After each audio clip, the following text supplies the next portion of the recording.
Thank you for listening to Right Jokes, Wrong Times. Today it's just me. Jesus, that sounds so sad. So, tonight was a terrible night. I ate shit for 8 straight minutes on stage. I was kind of happy I was able to do a couple things with my set that I'll be able to use. One of the things was I was able to get the first joke that I want to talk about in the order that I wanted it. I kind of added the last joke, or I should say tagline, to that joke within the past few weeks. So the first joke that I want to talk about is a joke that I call small boys. The way it goes is I went to the buddy with a bar and he orders a tall boy. And I'm like, what's that? He's like, oh, that's like a big beer. And I'm like, all right. So the next time I went to the bar, I was like, can I get a small boy, please? And everyone starts looking at me weird.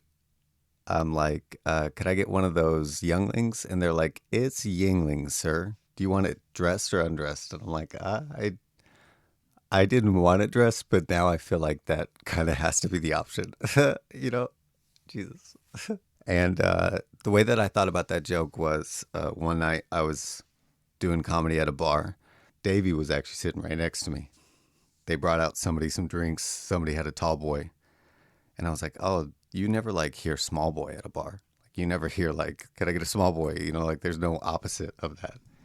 And it kind of struck me as funny if you were to walk up and order that. So like everybody that I told, they were like, yeah, that's funny, man. So I just kind of ran with that. I added that Yingling part because Yingling finally just came to Texas. So Yingling is America's like oldest brewery. They finally are selling their beer here. So I'm able to get like that beer. I actually love that beer. It reminds me of we went to Florida. It's the first time I've ever been to a white sand beach. And I have this crazy farmer's tan. We go to the beach. I take off my socks and shoes. And it looked like I was ankle deep in the beach at all times. Like it looked like I was like forcing my way, like you would walk through water, like through the beach at all times. Everyone was laughing at me. I was just there to relax and have a good time.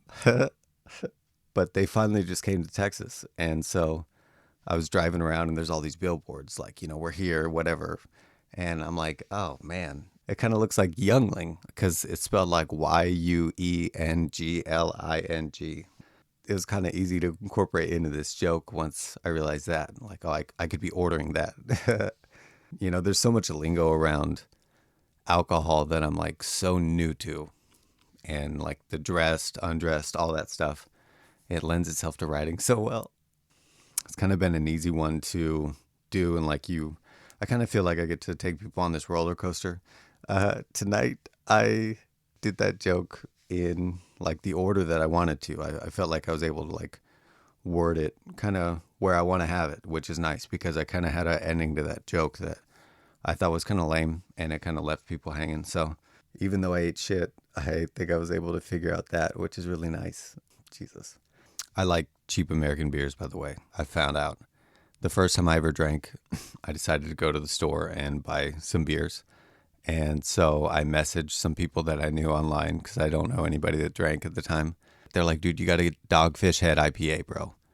So I'm like, all right. So I look up where to get it. There's this place called Specs. I go there and I got that and I got like some other cheap beer. I go home.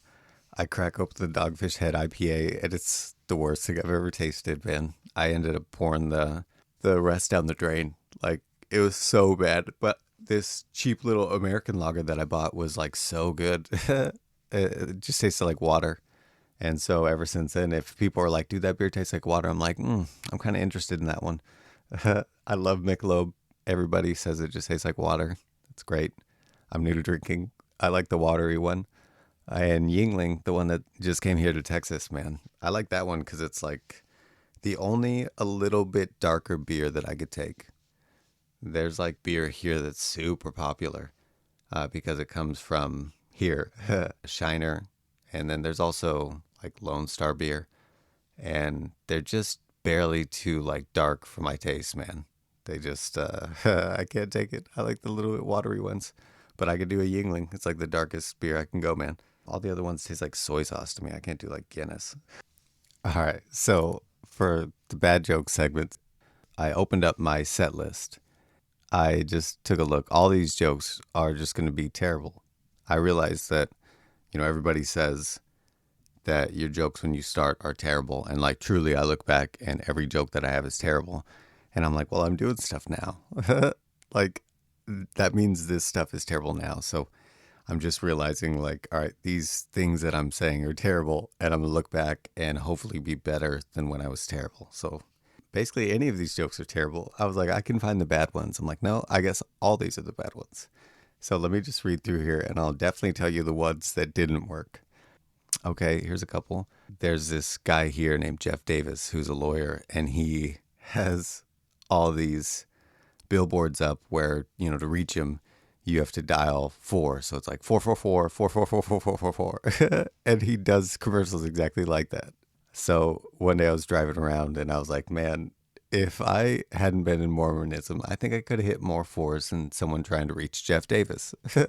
And that joke never worked on stage. There was this other one. I had this idea about how, like, I was like a goalie who didn't let anybody score. If you heard that there was a goalie in any sport, like hockey, soccer, whatever, that didn't let anybody score for like 20 years, you'd be like, damn, that's the best goalie ever. But if you heard that nobody ever took a shot, you'd be like, okay, all right, can we see the stats of the next person? Like, nobody took a shot. So I could never get that one to work. I can never illustrate that enough. Let's see. All right, let me give you another one. Looking at this list here, I had this joke about how if I could kiss anybody, I think I would choose a bandit because I hear they're good at making out. And I did it a couple times, and it was like one of those jokes where like one dude would get it. So me and that one dude were hanging hard. I got this one that I like. My wife gets mad at me for starting things I can't finish, like her. Jesus. I have this one that I like, but it just doesn't work the way I like it to. It's about how money frustrates me. Like, I'll never be at the level of money where somebody's going to open up a briefcase for me to check it out. Like, the closest I'll ever get to that is when I go to the pizza place and they're like, sir, your pizza, can you check it before you leave? Because you always complain. And they open it up like a briefcase for you to check it out. You always have to check your pizza before you leave, by the way. You always got to check that. And then I'll give you a new idea that I'm excited to try. So tonight I was eating shit. I should have thrown this into my set. I basically had the idea today. So my wife is a huge Craig Counsell fan. Craig Counsell used to play on the Arizona Diamondbacks, and he won a World Series with them. My wife used to go to the games as a kid, and so she fell in love with Craig Counsell. So she has like this celebrity crush on Craig Counsell, who now manages the Brewers.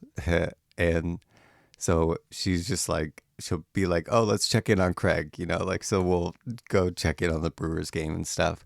Which, as a Mariners fan, I low key hate the Brewers because they used to be the Seattle Pilots. They were the Seattle Pilots for one season. They packed up. They went to Milwaukee. They got into drinking like I did. I liked the Seattle Pilots colors, and I liked that hat with the wings on it and stuff. So the Mariners were the next MLB team for Seattle. Jesus, where was I going with that? That was a great season, by the way. Fuck. And we were missing the Rookie of the Year. Go fuck yourself. Oh, yeah. Craig Counsell. I was sitting there today and she was talking about, like, we were joking about Craig Counsell, and she was like, celebrity crush. And I was like, that's not a celebrity crush. If nobody knows him, like, nobody knows who Craig Counsell is. If I knew if I asked who Craig Counsell was in any size room, everyone would be like, who the fuck is Craig Counsell? And that's not a celebrity crush. That's just a crush. So now I got to fight to keep this dude famous. Otherwise, it's just a crush and it's weird. She was like, should I get his jersey? And I knew she meant his Arizona Diamondbacks jersey. She actually has a Craig Counsell playing for the Arizona Diamondbacks bobblehead in her office. I knew she meant that jersey, but I was like, man, that'd be funny if she meant the Brewers jersey. Like, he's the manager of the Brewers right now, and they actually have a number and wear a jersey. So it'd be funny if she showed up in Craig Counsell's Brewers manager's jersey. Like, babe, it's people dress up in the other team's jerseys from time to time, but usually not the coach. What are you doing? That's usually the family. So I'm excited to try something like that. Everybody that I've told it to kind of seems to think it's got some legs. So I'll see if I can do something with it. But thanks for listening, man. For real. If you listen to this, thank you.